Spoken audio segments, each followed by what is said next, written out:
আমার প্রিয় বন্ধুরা, আশা করি তোমরা সবাই খুব ভালো আছো। এসো, আজকে আমরা একটি আইসক্রিম আঁকবো। তো প্রথমে আমরা এরকম টি শেপ করব। এবারে এই টি এর দণ্ড কতটা লম্বা করব সেটা দেখে নিচ্ছি। দেখো,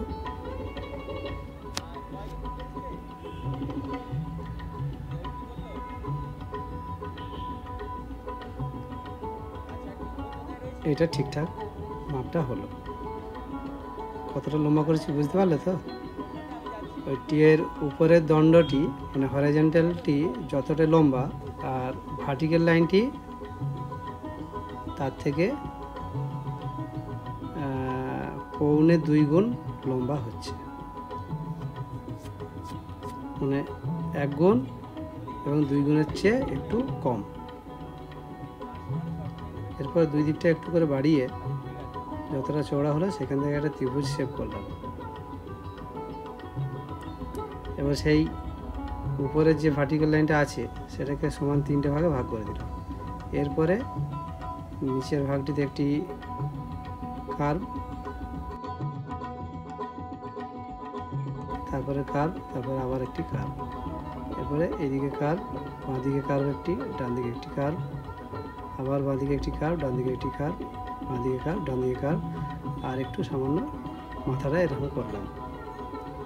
ব্যাস, ড্রয়িং কমপ্লিট হয়ে গেল। এরপরে যে মোড়কটি আছে তার একটা ডিজাইন এটা করলাম আমরা। এরপরে ব্ল্যাক স্কেচ পেন দিয়ে আমরা আউটলাইনটা করে নিচ্ছি।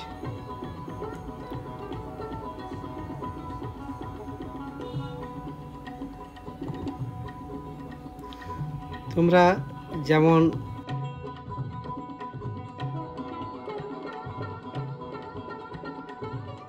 ক্রিম খেতে পছন্দ করো যে কালারের, সেই কালারই তোমরা এখানে দিতে পারো।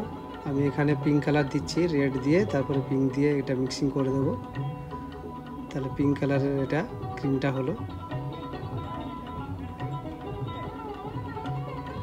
আর কাগজের যে মোড়কটি আছে সেটাতেও তোমরা তোমাদের ইচ্ছা মতো কালার করতে পারো। আমি প্রথমে এটা ডার্ক ভায়োলেট দিলাম, এখানে দিলাম ক্রোম ইয়েলো এম মানে মিডিয়াম ইয়েলো, আর এখানে বার্ন সাইনা দিয়ে দিলাম।